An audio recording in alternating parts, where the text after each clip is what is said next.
오늘은 사무엘 하 11장 그리고 12장을 함께 읽도록 하겠습니다. 그 다음 해 봄에 왕들이 출전할 때가 되자 다윗은 요압과 그 부하들과 이스라엘의 온 군대를 내려보냈습니다. 그들은 암몬 자손을 치고 랍바를 포위했습니다. 그러나 다윗은 예루살렘에 남아 있었습니다. 어느 날 저녁에 다윗은 침대에서 일어나 왕궁 옥상을 거닐고 있었습니다. 그는 거기서 한 여인이 목욕하는 것을 보았는데 그 여인은 너무나 아름다웠습니다. 다윗은 사람을 보내 그녀에 대해 알아보게 했습니다. 그 사람이 돌아와 말했습니다. 엘리암의 딸이며 햇사람 우리아의 아내인 바세바입니다. 다윗은 사람을 보내 그 여인을 데려오게 했습니다. 그때 마침 그 여인은 부정한 몸을 씻은 뒤였습니다. 그래서 다윗은 여인과 함께 잤고 그 후 여인은 집으로 돌아갔습니다. 그 여인은 임신하게 되자 다윗에게 자신이 임신한 사실을 알렸습니다. 그러자 다윗은 햇사람 우리아를 보내라고 요압에게 전했습니다. 요압은 우리아를 다윗에게 보냈습니다. 우리아가 오자 다윗은 요압의 형편이 어떠한지, 군사들은 어떠한지, 싸움의 상황은 어떠한지 그에게 물었습니다. 그러고는 다윗이 우리아에게 말했습니다. 내 집으로 내려가 목욕하고 쉬어라. 우리아가 왕궁에서 나오니 왕의 음식물이 그에게 전해졌습니다. 그러나 우리아는 집으로 내려가지 않고 왕궁 문 앞에서 자기 주인의 부하들과 함께 잤습니다. 다윗은 우리아가 집으로 내려가지 않았다는 말을 듣고 우리아에게 물었습니다. 내가 먼 길을 오지 않았느냐? 왜 집으로 가지 않았느냐? 우리아가 다윗에게 말했습니다. 언약궤와 이스라엘과 유다가 장막에 있고 내 상관이신 요압과 내 주의 군사들은 들판에 진을 치고 있습니다. 그런데 제가 어떻게 혼자 집으로 가서 먹고 마시며 아내와 함께 누울 수 있겠습니까? 왕의 생명을 걸고 맹세하는데 저는 결코 그럴 수 없습니다. 그러자 다윗이 그에게 말했습니다. 여기 하루 더 머물러 있어라. 내가 내일 너를 보내겠다.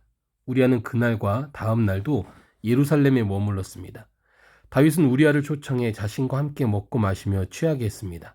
그러나 그날 저녁에도 우리아는 밖으로 나가 자기 주인의 부하들 사이에서 자고 자기 집에 가지 않았습니다.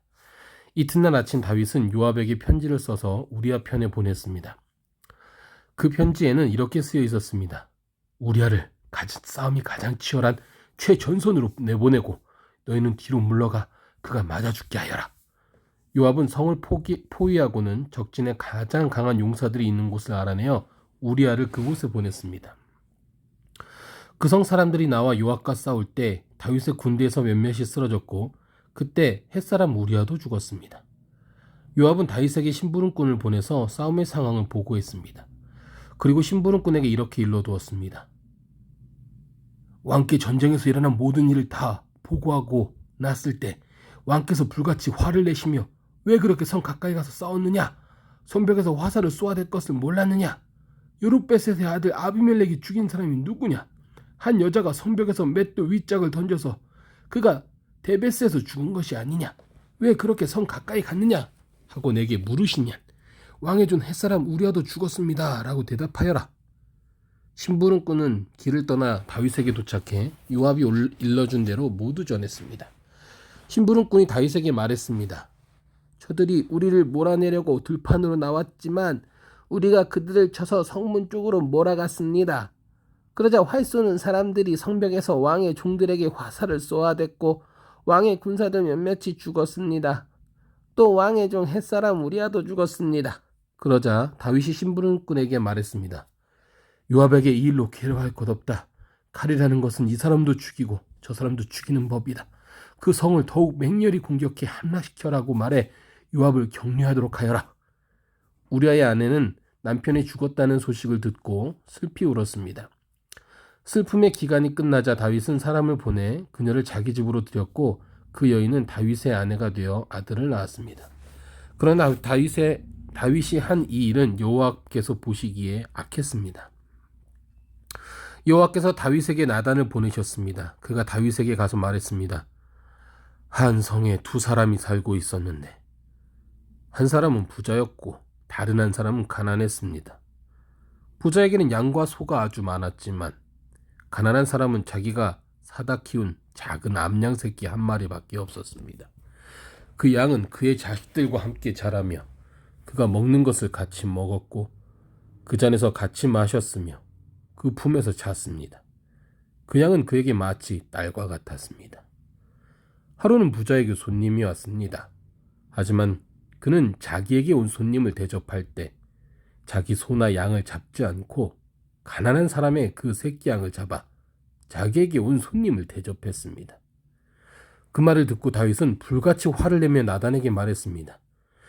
여호와께서 살아계심을 두고 맹세하는데 이런 일을 한 그 사람은 죽어야 마땅할 것이다. 인정머리도 없이 그런 천하의 나쁜 짓을 했으니 그 새끼 양을 4배로 갚아주어야 한다. 그러자 나단이 다윗에게 말했습니다. 왕이 바로 그 사람입니다. 이스라엘의 하나님 여호와께서 말씀하십니다. 내가 내게 기름 부어 이스라엘을 다스릴 왕으로 세웠고 너를 사울의 손에서 구해주었다. 내가 내 주인의 집을 내게 주었고 내 주인의 아내들도 내 팔에 안겨주었다. 이스라엘과 유다의 집도 내게 주었다. 그리고 이 모든 것이 모자랐다면 내가 더 많이 주었을 것이다. 그런데 내가 어떻게 여호와의 말씀을 무시하고 여호와 보시기에 악한 짓을 했느냐? 내가 햇사람 우리아를 칼로 쓰러뜨리고 그 아내를 내 것으로 만들지 않았느냐? 너는 그를 암몬 사람의 칼에 맞아서 죽게 했다. 그러니 그 칼이 내 집에서 결코 떠나지 않을 것이다. 이는 내가 나를 업신여기고 햇사람 우리아의 아내를 내 것으로 만들었기 때문이다. 여호와께서 말씀하십니다. 내가 내 집에서 너를 대적하는 악을 일으키겠다. 내가 바로 내 눈앞에서 내 아내들을 데려다가 내 이웃에게 줄 것이니 그가 밝은 대낮에 내 아내들을 욕보일 것이다. 너는 아무도 모르게 그 짓을 했지만 나는 대낮에 온 이스라엘이 보는 앞에서 그렇게 할 것이다. 그러자 다윗이 나단에게 말했습니다. 내가 여호와께 죄를 지었습니다. 나단이 대답했습니다. 여호와께서 왕의 죄를 용서해 주셨으니 왕은 죽지 않을 것입니다.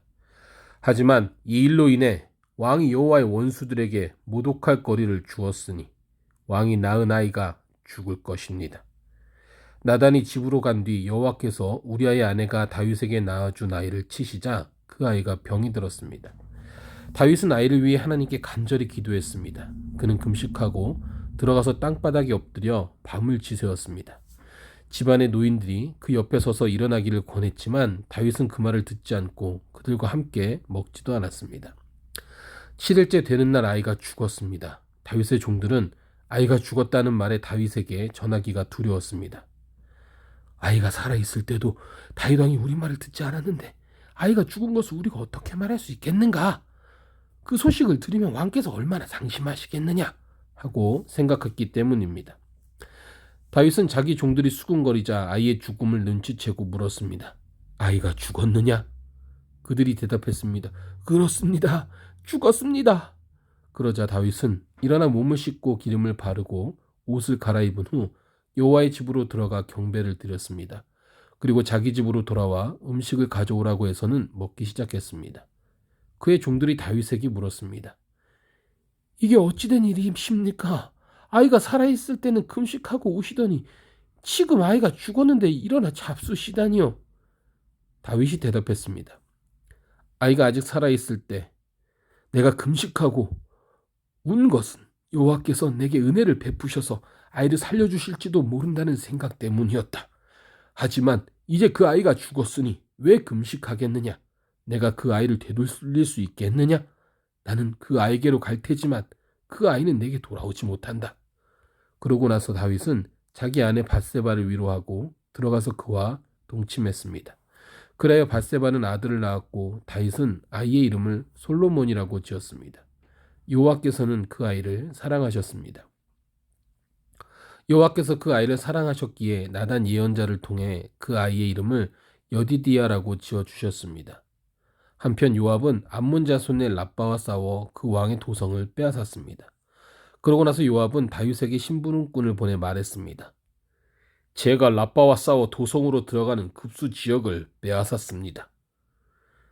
그러니 왕께서는 이제 남은 군사들을 모아 성을 에워싸 함락시키십시오. 제가 이 성을 함락시키면 이 성에 제 이름을 붙을까 두렵습니다.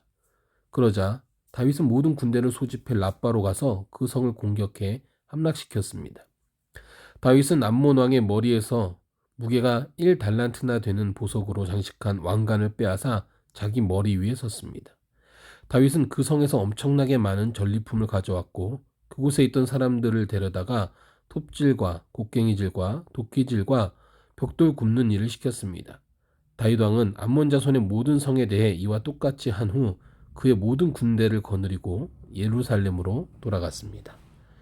아멘.